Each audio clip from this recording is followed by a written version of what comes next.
Hi, ഞങ്ങളൊരു bamboo fest കാണാൻ പോയതാട്ടാ. നമ്മുടെ കൊച്ചി കലൂർ ജവഹർലാൽ നെഹ്റു സ്റ്റേഡിയത്തിൽ നടന്നൊരു പരിപാടിയാണിത്. മുള കൊണ്ടുണ്ടാക്കിയ സാധനങ്ങളുടെ വിൽപ്പനയും പ്രദർശനവുമാണ് പരിപാടി. ഇത് ശരിക്കും ഒരു എക്സിബിഷനാണ്. ഇവിടെ ഒരുപാട് സ്റ്റാളുകൾ ഇട്ടിട്ടുണ്ട്. ഇന്ത്യയിലെ പല സ്ഥലങ്ങളിൽ നിന്നുള്ള ബാംബു ഉൽപ്പാദകർ ഈ പരിപാടിയിൽ പങ്കെടുത്തിട്ടുണ്ട്. പക്ഷേ കൂടുതലും കേരളത്തിൽ നിന്നുള്ള ബാംബു ഉൽപ്പാദകരാണ് ഉള്ളത്. നമ്മുടെ കേരളത്തിൽ നിന്ന് ഒരുപാട് ആൾക്കാർ ഈ ഒരു രംഗത്തുണ്ട് കേട്ടോ. അപ്പോൾ ഇവരൊക്കെ ഉണ്ടാക്കിയ ഒരുപാട് സാധനങ്ങൾ ഈ ഒരു എക്സിബിഷനിലുണ്ട്. അപ്പോൾ അതൊക്കെ കാണിച്ചു തരാം കേട്ടോ.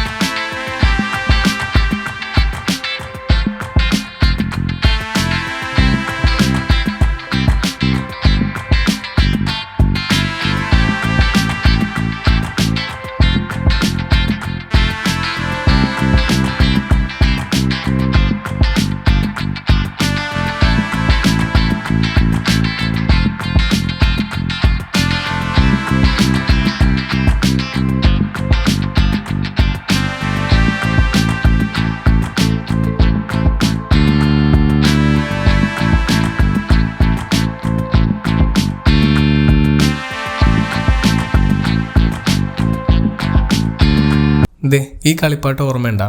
പണ്ട് നമ്മളെല്ലാവരും കളിച്ചിട്ടുണ്ടാവും, ഇങ്ങനെ കറക്കി വിടുന്നൊരു കളിപ്പാട്ടം. ഇത് മുള കൊണ്ടുണ്ടാക്കിയതാട്ടാ. അത് ഒരെണ്ണം വാങ്ങിച്ചു. ഇതിന് 20 രൂപയുള്ളൂ കേട്ടോ. പിന്നെ മുള കൊണ്ടുണ്ടാക്കിയ ഒരു പുട്ടൂറ്റിയും മേടിച്ചിട്ടാ. ഇതിൽ പുട്ടുണ്ടാക്കി കഴിഞ്ഞാൽ മുളയുടെ ഒരു ഫ്ലേവർ കിട്ടും എന്നാണ് ആ ചേട്ടൻ പറഞ്ഞത്. ഇതിന് 100 രൂപയാട്ടാ. അങ്ങനെ എക്സിബിഷൻ്റെ അവസാനം ഒരു പരിപാടി നടക്കുന്നുണ്ടായിരുന്നു. തോൽപ്പാവക്കൂത്ത് എന്നാണ് അതിൻ്റെ പേര്. നമ്മുടെ കേരളത്തിൻ്റെ പരമ്പരാഗതമായ ഒരു കലാരൂപമാണത്. അങ്ങനെ ഈ തോൽപ്പാവക്കൂത്ത് നേരിട്ട് കാണാനുള്ള ഭാഗ്യമുണ്ടായി.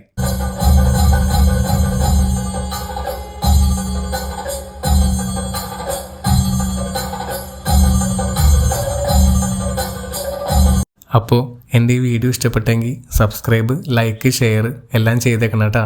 അപ്പോൾ ടാറ്റ.